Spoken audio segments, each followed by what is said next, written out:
Welcome back with another episode of Phoenix Den Blunt Talk, where we talk to the shakers and tastemakers. I'm your host, Portia. And I'm TJ. And And today today we we have. have. I'm Clarissa Smartt, author of Played No More Lessons in Love, Respect, and Boundaries. Let's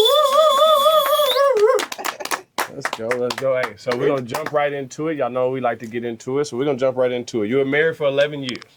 All right? That's not a short chapter. That's a life. When that ended, what part of you felt lost and what part of you felt free? Being married for 11 years, you start to lose yourself in the person that you love. You start to become more like them instead of who you were initially. So for me, I felt like I lost my identity. I lost who I was and what I had at my core. But after divorce, I feel like I gained myself. I had to relearn a lot of things. And so that's why I wrote this book. It's about my dating experiences here in Austin. And I've learned a lot. Definitely learned a I lot. love that you tailored it specifically for Austin because this is a Austin-based show, so that's awesome. And it's a unique city, baby. I've heard some crazy things about the dating, I've heard some crazy things. Oh, it's crazy. And if you read my book, you will see all the craziness that I went through. Originally I'm from Georgia. Okay. So being married for 11 years and then jumping back into the dating scene, oh my gosh, it was crazy.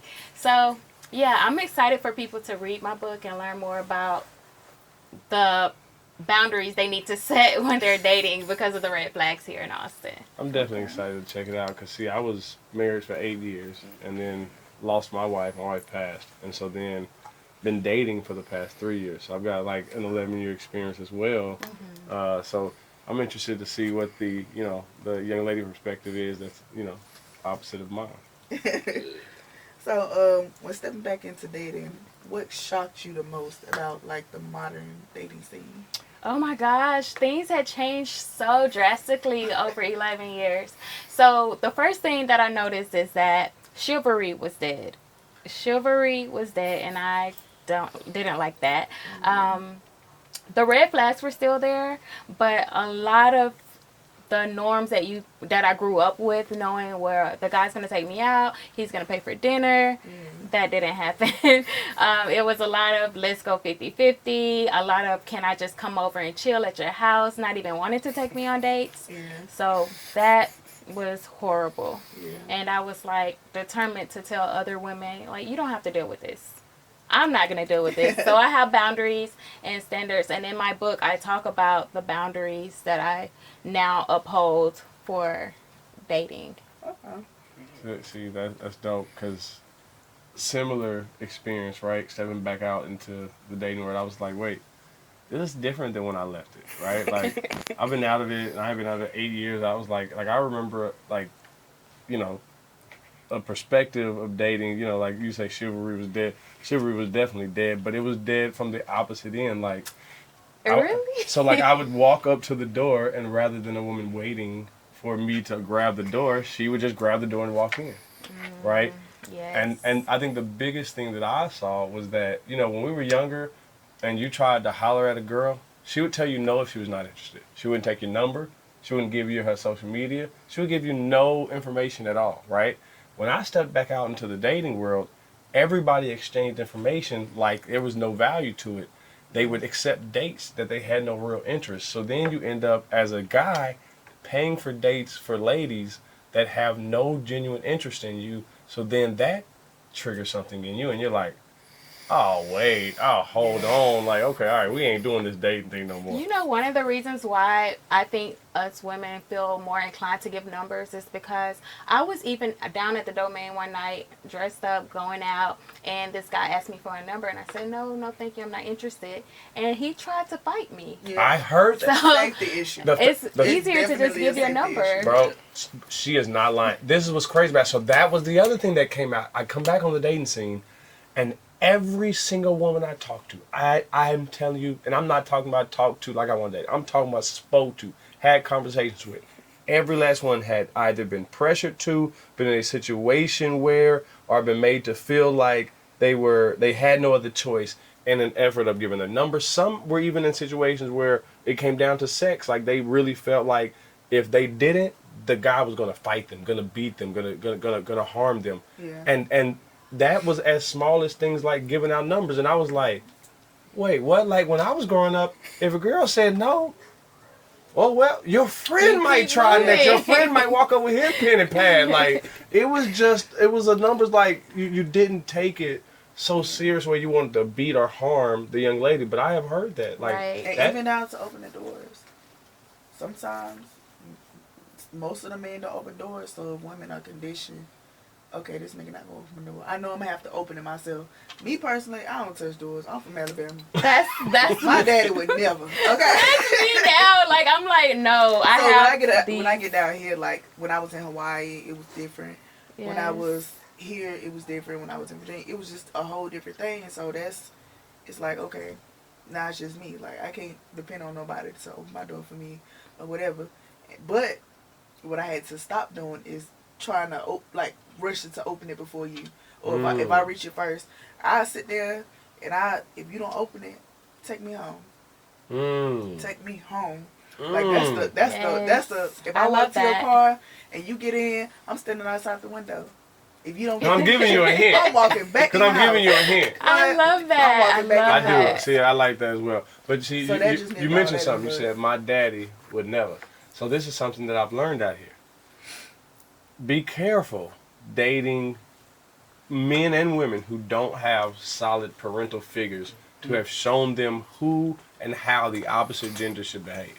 Yeah. It's one thing to learn how you. My biological father. He was like the man that raised. Yeah, it doesn't. It does. My father, I was ended up being foster care. So the man and the woman that raised me were no biological to me. Yeah. But I learned because I learned from my mother how to treat a woman.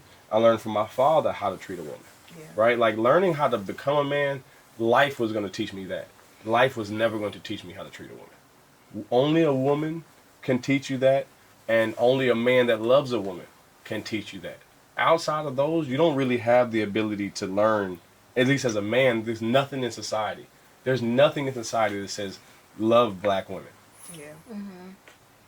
Did you ever catch yourself ignoring red flags because you wanted something to work, or would you say you were immediately in the play no more mode? No, it took me 3 years to get to the point where I am. It took me 3 years to write my book, and over those 3 years, I've had trial and error when it came to dating.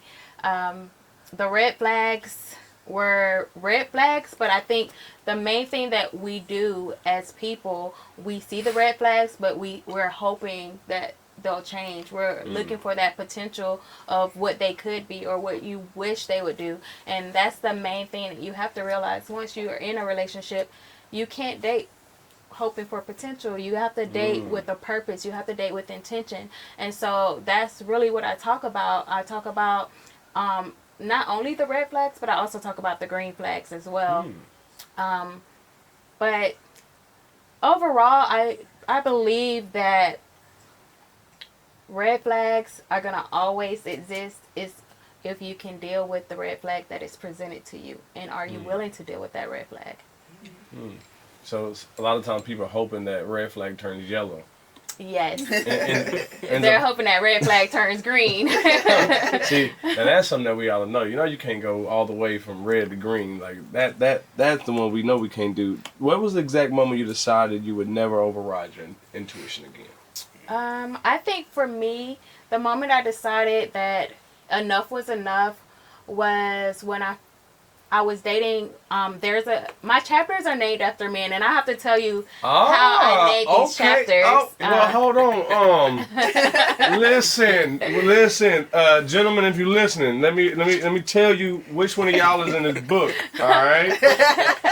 A couple of you are in the book. One of y'all is the leech. One of y'all is not so Raven. That's a female. And she was a friend, because sometimes we have relationship I was about to ask. with Austin friends. is, very, very friendly, so we gonna ask. I only love men. Okay. But it's not just for men; it's for men and women. The promoter. So one of y'all out there promoting. Little Tink Tink, the little engine that could not see. PlayStation, the master of game. Oh, I'm gonna love this book. There's gonna be some shit right here. See, hey guys, y'all need to get this book and get some game, right? Figure out which one you are. Figure out what red flags you're showing, and then come holler at me at the finish then, and you know what I'm saying, I'm gonna give you a little, little how-to lesson on how to grow up. Yeah, we can talk about that over game. Yeah, we're gonna talk about that on game night on how to grow the fuck up. Yes. So we shouldn't be grown ass men with red flags. We shouldn't be no little tink tink.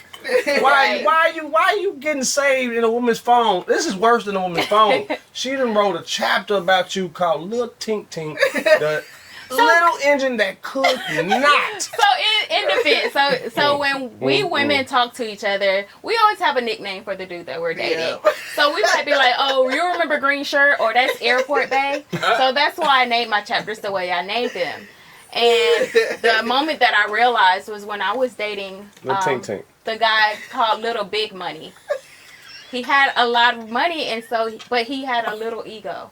And that alone was a no-no for me. And I was just like... A fragile ego, because a little ego can be a good thing, right? Because a big ego can be a bad thing, little ego. Or when y'all say little ego, you talking about like when Beyonce talking about ego. No, I'm talking about... He got a big ego. I'm talking about... No, I'm not talking about... Beyonce ain't talking... No, not like that. No, I'm talking about his... You got to ask these women, what are you talking about? Because ego, that will mean 4 different things on a Tuesday, 3 different things on a Wednesday, and 7 on a Saturday.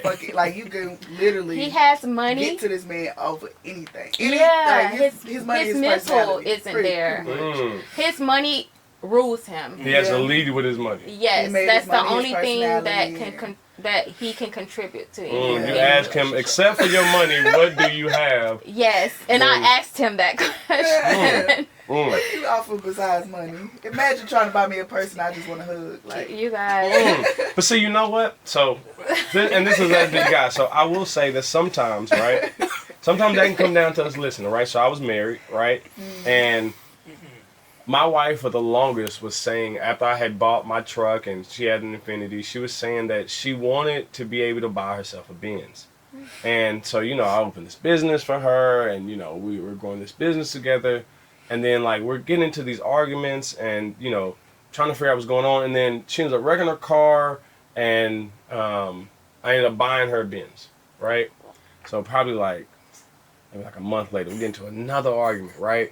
And I'm like, okay, wait now. Like, I done what you wanted, right? Like, I done built the business for you, right? I done bought you the Benz. And she said, this is what the fuck I'm talking about. She said, this is your dream. You wanted to sell him. She was like, I told you I wanted you to teach me to be able so I could buy a Benz. She said, you done put all your friends on, you done put them all in the position for businesses, and ain't none of them show up for you. She said, if you had put me in that position, she said, then I could buy my own Benz. And it clicked. And it was like, damn. See, sometimes as men, even being the best provider, you can be the absolute worst listener. Sometimes they don't want you to do it for them. They want you to empower them to be able to do it themselves. But I had to learn that lesson, hard, That's true. It was a hard lesson I had to learn.